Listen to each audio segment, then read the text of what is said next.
Hello and welcome to a special Roberto Clemente Day edition of Pop and Scott Talk Baseball. Had to put on my Roberto Clemente Puerto Rico team hat to commemorate this weekend. As you know, we say all the time we record on Sunday and I put it out on Monday. So how you doing today, Dad? I'm doing pretty good. All right, good. Been watching. I know you've been. I was up there, up there a little bit this weekend and last weekend. So, are you being able to watch any other games other than Nationals or Baltimore? I know Baltimore is having trouble scoring and a little frustrating. Yeah, I've seen some other games. I've seen a couple of Detroit games. I've seen a Cleveland game because I get MLB and they show different games sometimes, especially if there's an afternoon game. I might even see something like the Oakland A's against the White Sox, but there's nothing else on. So, but anyway, I there are some teams like Washington and Miami are playing each other.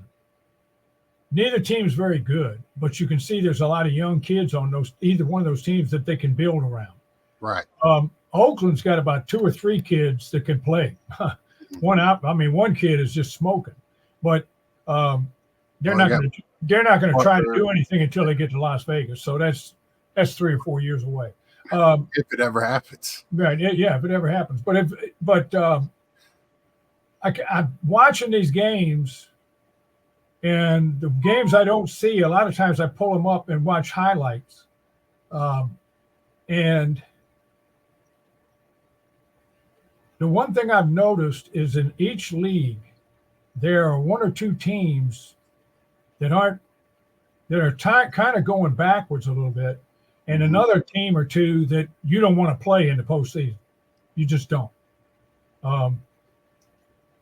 And we'll get into that later, but there's even some teams right now that are playing that are scrappy that you don't want to play right now with losing records that might hinder you to get to the playoffs too. Exactly. And you named a couple of them there, right? The Yankees have a 2-game lead right now in Baltimore, and they'd have a lot more, but they lost 4 out of 6 to Washington this year.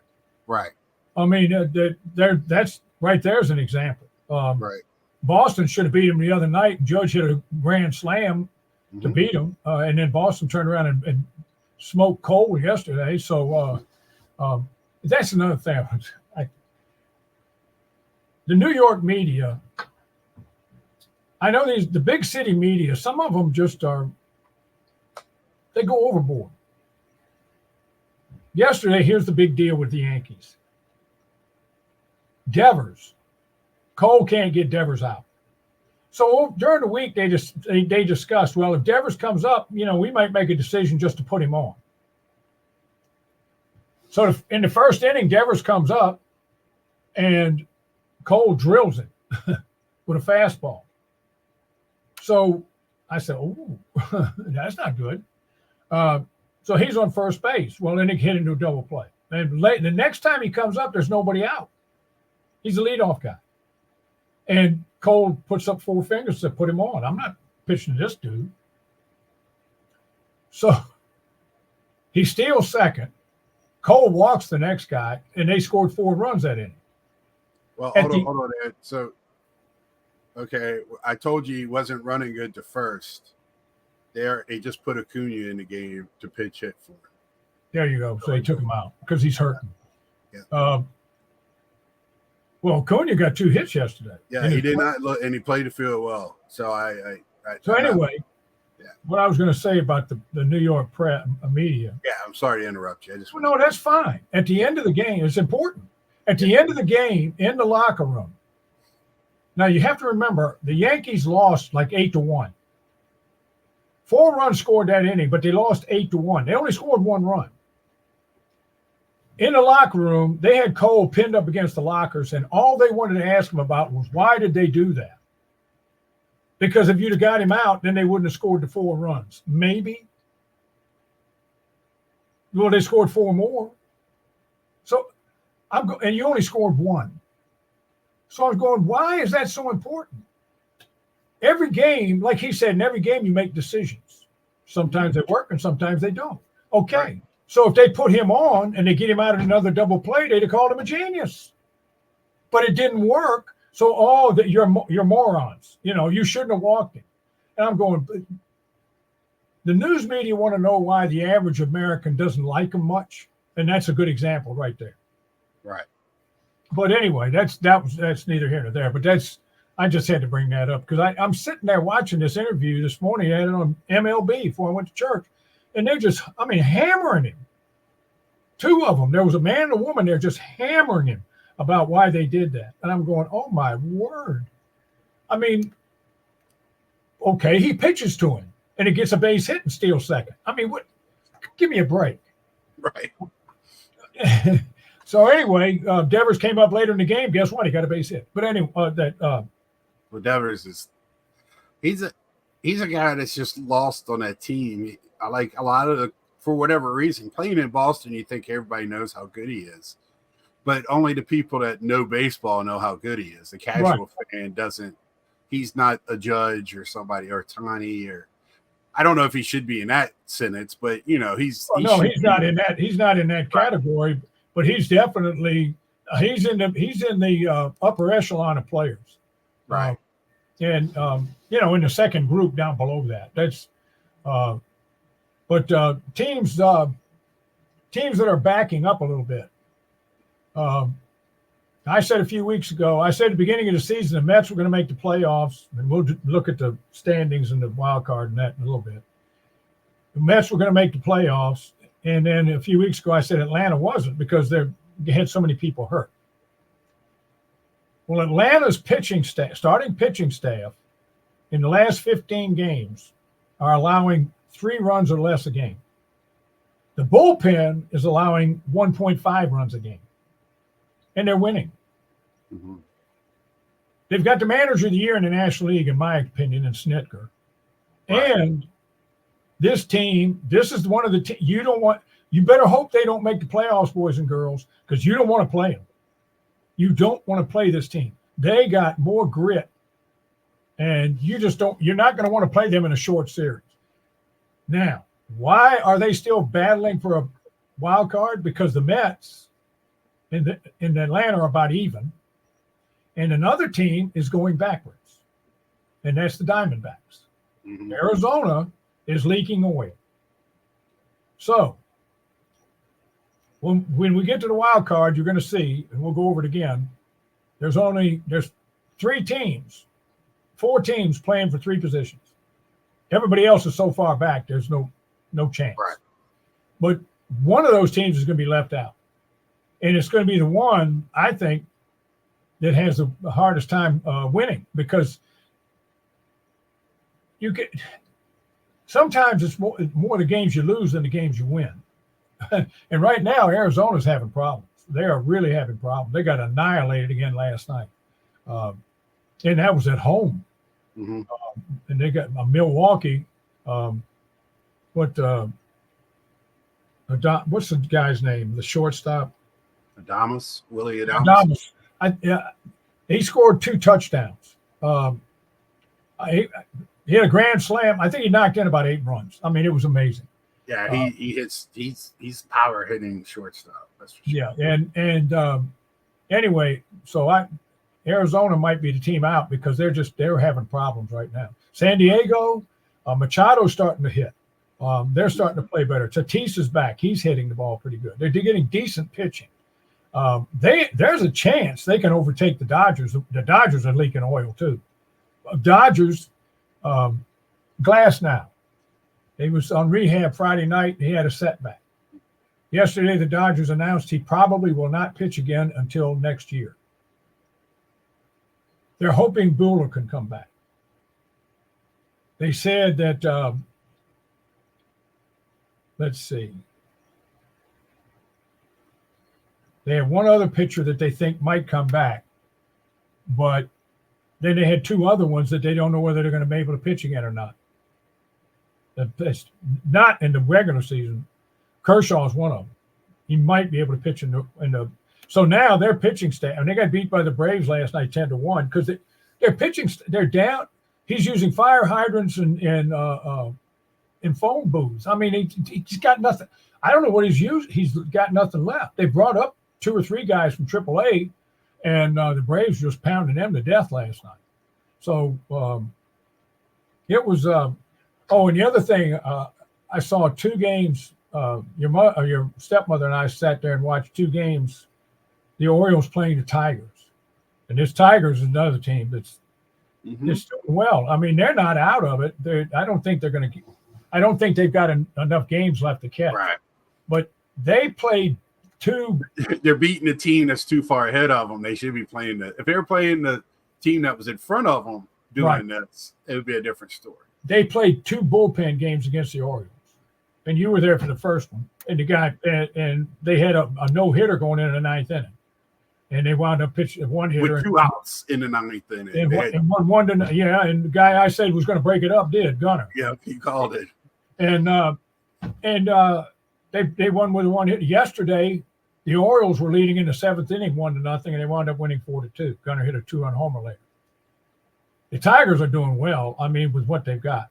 And they're singing the praises of the coaching staff, the manager, and the pitching coach for what they've done with that team. And so the Tigers, they said that the most competitive division is and we talked about this 6 weeks ago, was the American League Central. Right. There's only one team in that division with a losing record, and that's the White Sox. Yep. And the everybody else is playing well. Kansas City, there's the other team. You play them in the playoffs? Look out. I mean, that team, they're good. It's a shame they lost their first baseman. Man. Yeah. Now, let me ask you something. It's a foregone conclusion that Aaron Judge is going to win the MVP in the American League. But in the last 2 weeks, he's had 1 home run, and that was the Grand Slam the other night. Bobby Baseball's still going crazy. So, do you think there's any chance that Bobby? No, because Judge also has been doing it in the field as well. He's just such a central vocal point of the New York Yankees. If Bobby Baseball's Royals were battling first place maybe and had a little bit more winning, like the Yankees are the Yankees. I mean, or if he was the shortstop of the Yankees. Yeah, if he was short, or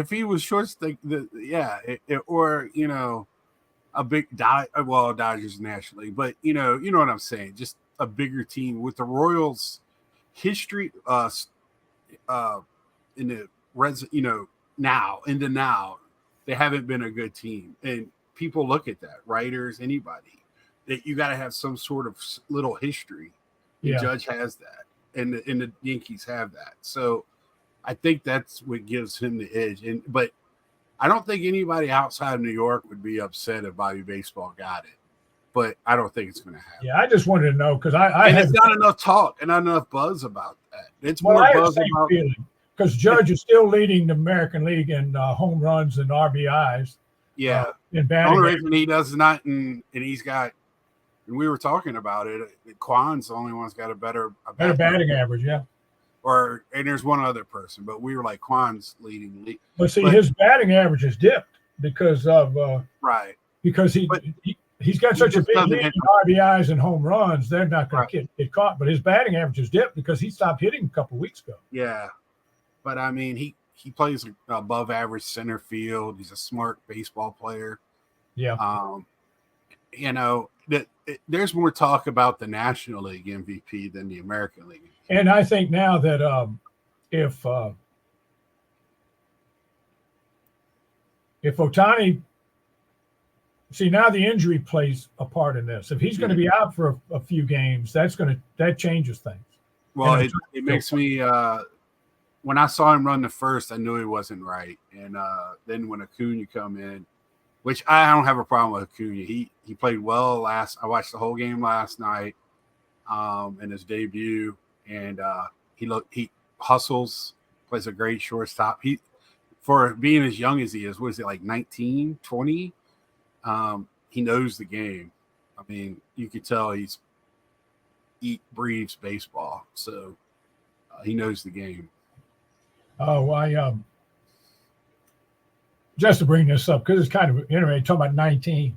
Alabama was playing at Wisconsin yesterday, and one of the Alabama wide receivers, he scored a touchdown, and he ran a kickback about 35, 40 yards. Runs about a 4.40, 4.340. He's 17 years old.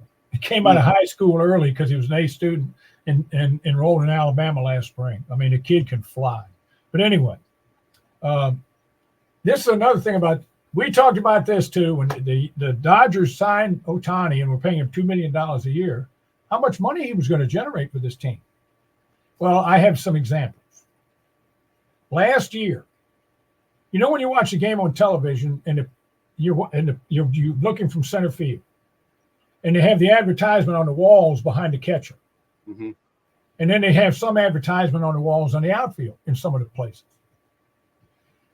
Well, last year at Dodger Stadium, those ads behind the catcher and out on the outfield wall generated $500,000, $500,000. That's pretty good. This year with Ohtani and Yamamoto, $6.5 million. They're averaging over 40,000 a game, home game, in attendance. They've sold umpteen gazillion shirts, hats, all the stuff that they sell in the shop. They are making money hand over fist off of this guy. And if he plays for 10 years, they'll make their money back when they pay his grandchildren down the road. But I just thought I'd bring that up because you and I talked about how much money he was going to generate. Yeah. Yeah. And I mean, it's a media he generated money for the Angels. Yeah. Yeah. And the Angels didn't pay nearly that much. Right. That's exactly right. I mean, we sit here and talk about these owners and get mad because they don't put a winning team, but they still know how to do business. Yeah. So that's where they're millionaires. Right. They know how to make money. Winning might not be their number one goal, but money will be. Not all owners, they're about making money. Yeah. The Dodgers lost another pitcher too. Right, a relief pitcher named Anthony Banda. He's on the 15-day IL because he broke his hand. Oh. he broke his hand, and he got taken out of a game, and he hit the dugout wall and broke his hand. Well, that idiot. Yeah, well, if you're a moron, you deserve it. Yeah. They ought to cut him. Now, Atlanta lost right-handed pitcher Ronaldo Lopez. He went on IL, his right shoulder inflamed. Oh, and after yesterday's game, Chris Sale will probably be the Cy Young winner in the National League. He won his 17th game yesterday. He's won his 17th game yesterday. And he's leading the league in about 5 categories, including strikeouts per 9 innings. Yeah. I'm interested to see who's going to win that National League Rookie of the Year. Yeah, it's probably between Jackson Merrill and Strider. Yeah, or Skeen. I mean, yeah, I keep saying Strider. He reminds me a lot of Strider, but yeah, Skeen. Yeah, he does. He does, except he's bigger. Right. Yeah, he's built. He's put together. Yeah, but so is Strider. But and I don't know how many of you saw this. In A-ball, the Minnesota Twins, they let go. They fired him. They let him go. The catcher, Derek Bender, because he was tipping pitches to the other team. And the other team, after the game, went, and the manager of the other team went to the Minnesota ball team in Florida and told him what he was doing. So they let him go. And so they found him 2 days later. He'd gone back home and asked him what he was doing. He said, I wanted the season to be over. We've stunk. He wanted the season. Boy, is he into his game. Yeah. Oh, and Texas, they reported that Corey Seager won't make it back this year. He's out for the rest of the season, which is only 4 weeks. They're not only 3 more weeks. Right. In Boston, remember Paxton, James Paxton got let go by the Dodgers, and Boston picked him up. Well, he's decided to retire. So he's going to retire at the end of this year. Houston lost Chas McCormick. He went on IL. He has a fractured hand. He got hit with a pitch.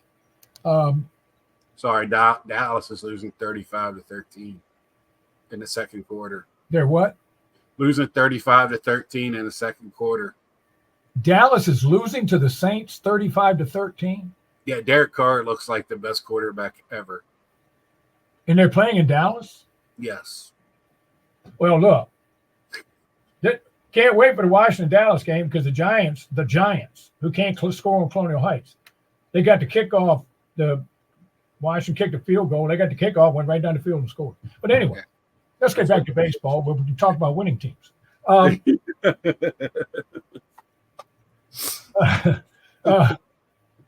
They lost Chas McCormick, but they got their right fielder back. And he hit a home run last night. He came up pinch hit and hit a home run. So they got him back. Marcus Stroman, the Yankees put him in the bullpen.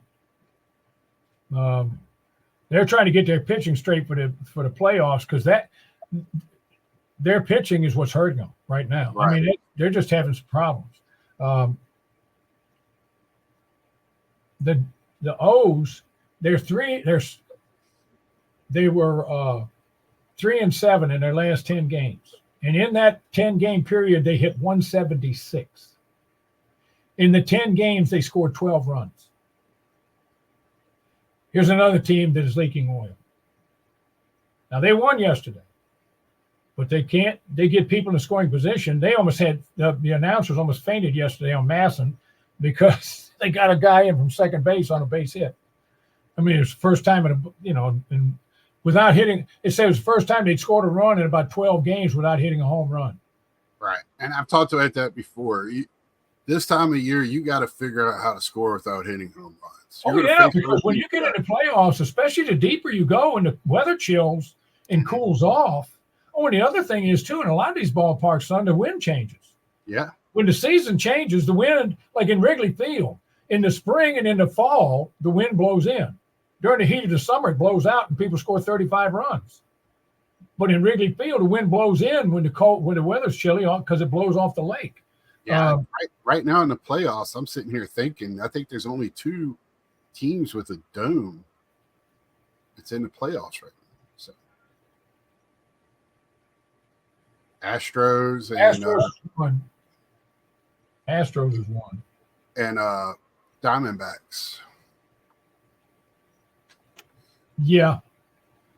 Yes, and they may not be in it. Right. I said right now. Yeah, it might be the Mets, and Right. With the problems with the Dodgers, they also left it open. Ohtani's been throwing batting practice and stuff, so they're thinking Ohtani might pitch in the postseason. The wisdom says you don't want to do that because he could really hurt himself. Right. But I wouldn't. But if they're desperate, that might be what they do. Now I got to talk about. I know you talk about the Mets some because that's your favorite team. I talk about the Nationals because that's my favorite team. If anybody else wants to talk about their team, they can join the club. So I got to talk about Dylan Cruz, young man that they just called up a couple of weeks ago from their AA. This kid, or AAA, this kid drafted out of LSU last year. He's hitting okay. But Scott was at the house the other night when we saw him make some fabulous catch in right field, sliding on it and making the catch. 10% was the percentage they gave the catch. Well, in the first inning yesterday, he climbed the wall in right and pulled one back down. It wouldn't have gone in the stands, but he pulled it back down, and it was another great, that's a high wall. A fantastic catch. So I just had to say that about him. Now I want to talk about if the Toronto Blue Jays want to get rid of everybody,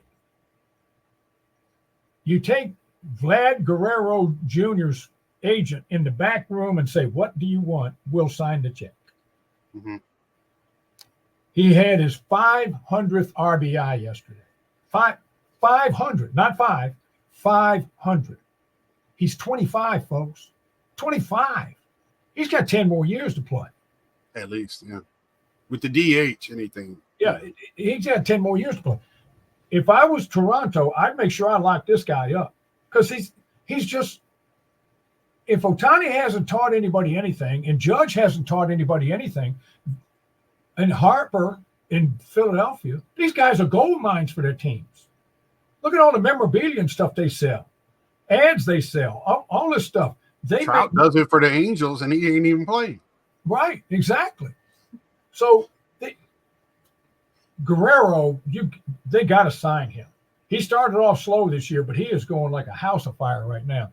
I mean, he is just. So I'm so glad to see it happen because at the beginning of the year he was getting bad mouthed a little bit and stuff like that, and you could tell the kid was feeling bad.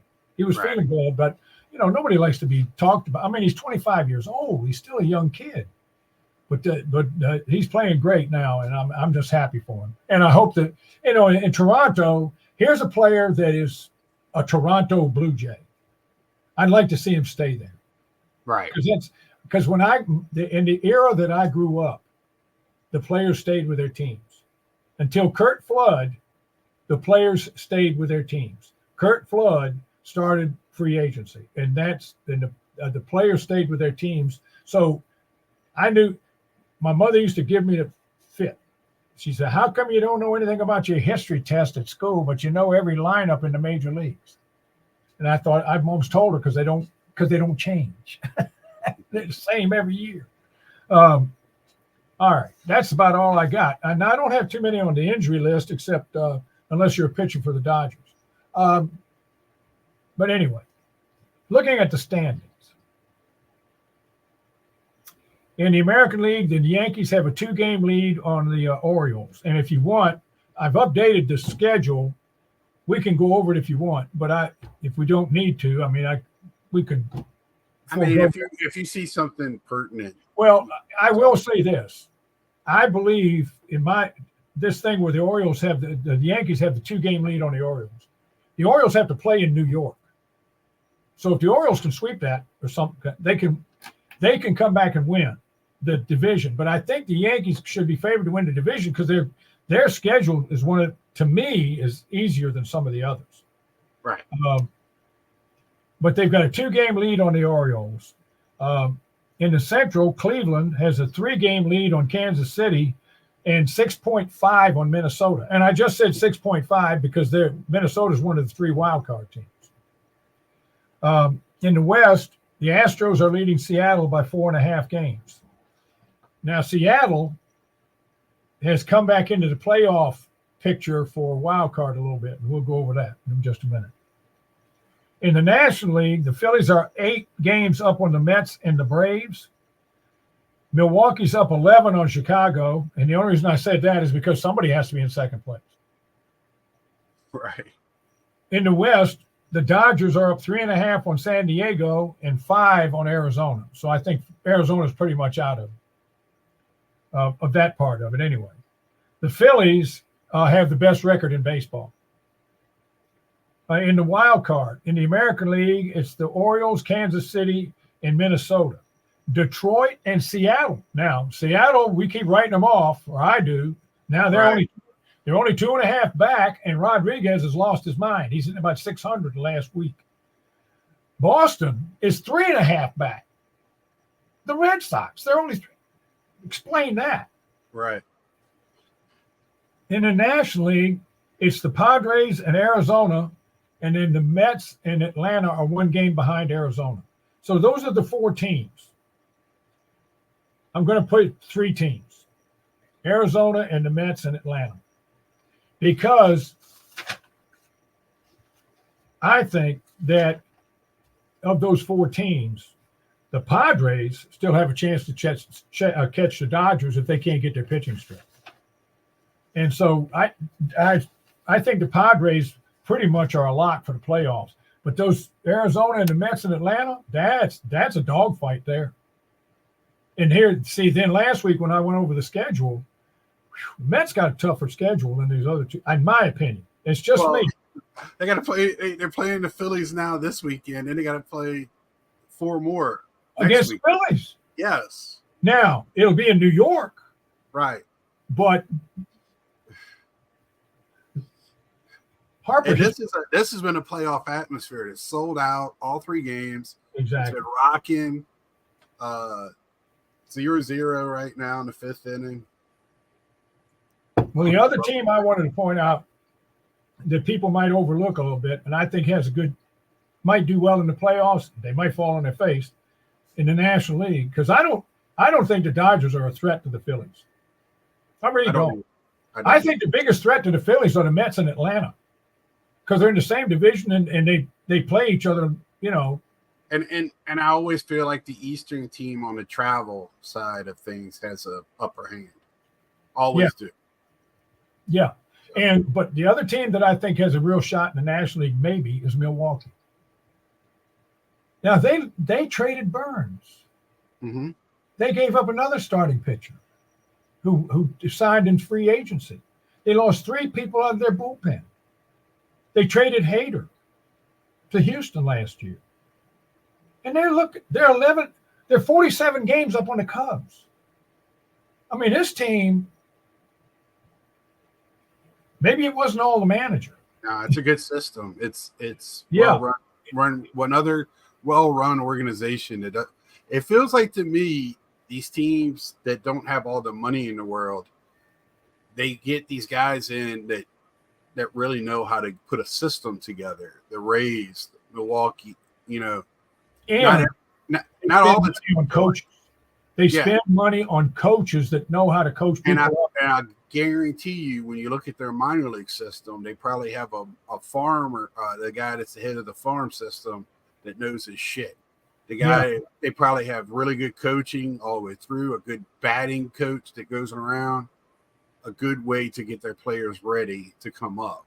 At the beginning of this year, at the beginning of it, who has the best farm system in baseball? I would probably say Washington. But no, Baltimore has the best farm system. Oh, Baltimore, yeah. Baltimore has the best farm system. So what did the Nationals do? They went and hired the guy that was going out and looking at who they were going to draft and who they were going to sign and all this stuff. They signed a guy that was second in command, right, in the front office for that. This young man, this young kid, college young man, just been out of college a few years. They brought him in and put him over all their scouting. Washington has gone from like 22nd in the farm system last year to 6th.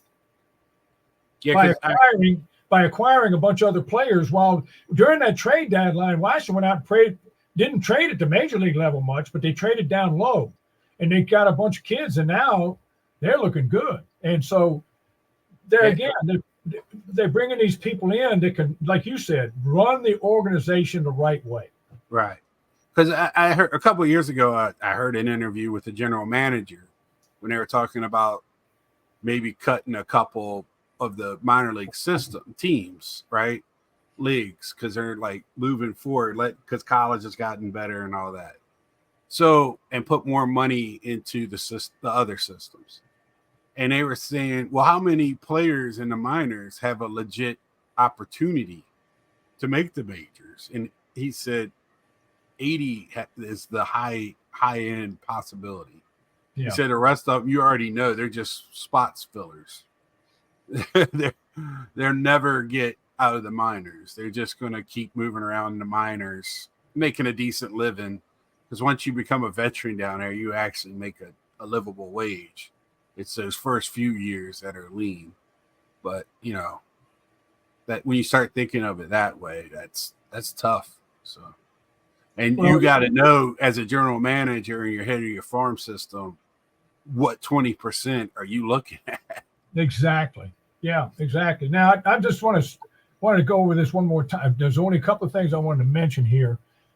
Looking at, let's see, where are the Yankees? I got that schedule on here somewhere. Oh, they have a game with Boston today at home. Then they're 3 at Seattle. Well, Seattle's playing pretty good right now, so they might have a little problem. Then they have 3 with the Oakland A's. Well, then they have 3 at home with the Orioles and 3 at home with Pittsburgh.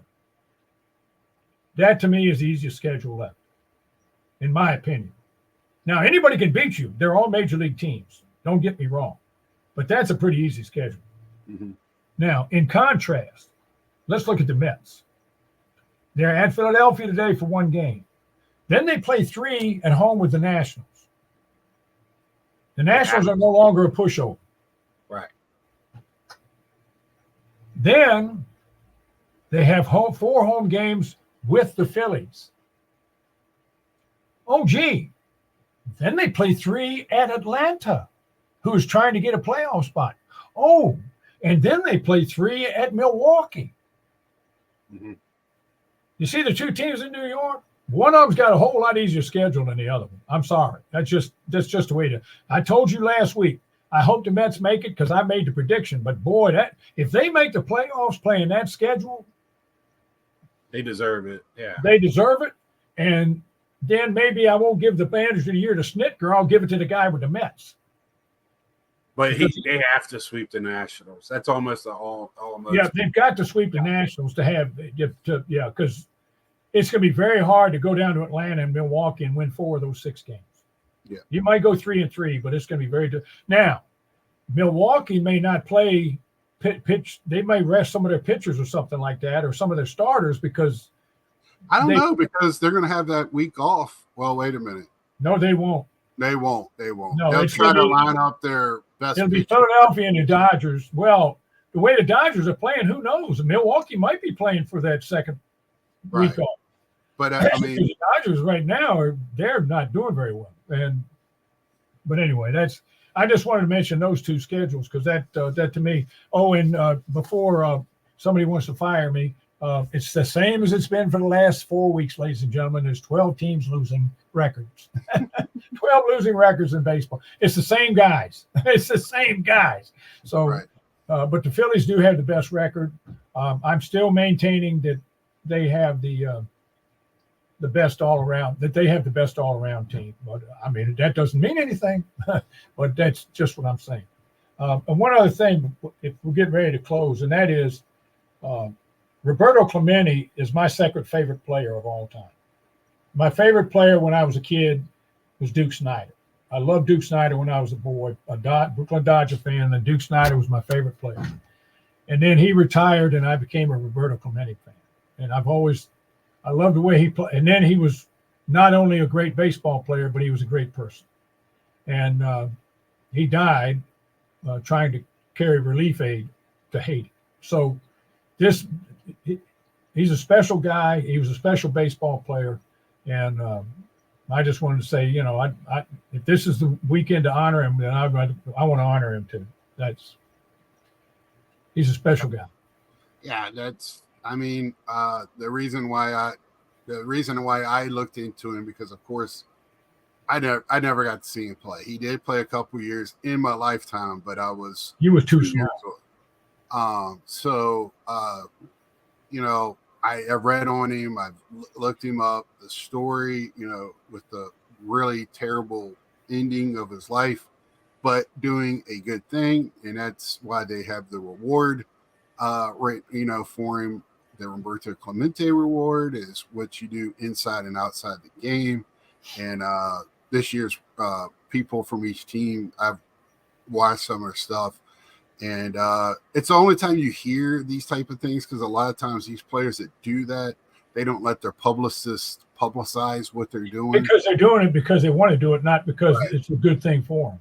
Right. And it's I don't want to say surprising, but it's a feel good. You hear a lot of the bad things. You hear speeding tickets and DUIs and how arrogant they are and all those. Yeah. And you want to hear all this other. It's good to have this other side of these players because this probably outweighs the other one, but the other one just you hear more about it because it makes news. So that's why I'm really enjoying this weekend. Also, great baseball. Well, son, this is the time of year. Mm-hmm. I'm going on 79. And my grandmother told me and my sister, when your Aunt Michelle, when we were kids, we didn't think we were ever going to grow up. The older you get, the faster it goes. But this time of year shoots by from September, when football season starts, until Thanksgiving. Watching baseball, playoffs, football, that's the fastest time of the year. That just rockets by. because I enjoy all of it. I have baseball and I have football and talking to you. And yesterday I was watching some of the college football, and then as soon as baseball came on, I watched the Nationals, then I watched the Orioles. And your stepmom said, honey, you're not watching football? And I said, this is more important than the college football games today. Plus, the big schools are playing all these directional schools again today. I mean, Georgia almost got beat last night. They only won by 1 point. But shows you what the two best teams in the country, ladies and gentlemen, are Ohio State and Texas. Take it to the bank. They'll play in the national championship. But anyway, that's the fastest time of the year because I really enjoy it. I really love. You can tell this time of year for baseball, I get into it because it's we're getting down in there and it's getting into the nitty gritty, and I love watching them play. Yeah, this is just watching the teams that know how to play the game and they don't let the nerves get to them. And you see a lot of youngsters growing up this time of year. There's guys that play the whole season are no longer rookies, and it's fun to watch. So. Oh, one other thing. Shohei, I think, has 47 home runs and 48 stolen bases, going for 50-50. So. Also, I wanted to bring this up. Every once in a while, I see something that's like an epidemic, like people running out of baseline, this stuff. And it just seems like being an epidemic. In the last week, I've seen 7 or 8 times where ground balls to the infield, guys can't get the ball out of their glove. I saw it 3 times yesterday in 2 different games where people got the ground but couldn't throw the ball because they couldn't get it out of their glove. All of a sudden, it's happening all the time. I'm going, what the heck? I've also seen this year people not starting the glove on the ground and coming up. They're going up and going down, and that's something you learn when you first time you get a ball roll. Right. And they're making errors left and right. The Nationals are leading baseball in stolen bases, but they're third in baseball in errors. Right. So that's why they're losing a lot of games. You can't give extra outs. You just can't. No, you can't. No. Well, we're going to end it on that. And well, I got one yogiism, and this is go ahead with your yogiism. My yogiism for this week is he said you should go to people's funerals or they won't go to yours. All right. That's classic yogi. So until next time, like, share, tell a friend, leave a comment for me and Pop, and please leave a question for Pop. Thank you last week about the Phillies and their injuries. I guess Harper's wrist is not feeling too bad. He hit 200. It doesn't look like they're doing too bad. Right. So until next time, see ya.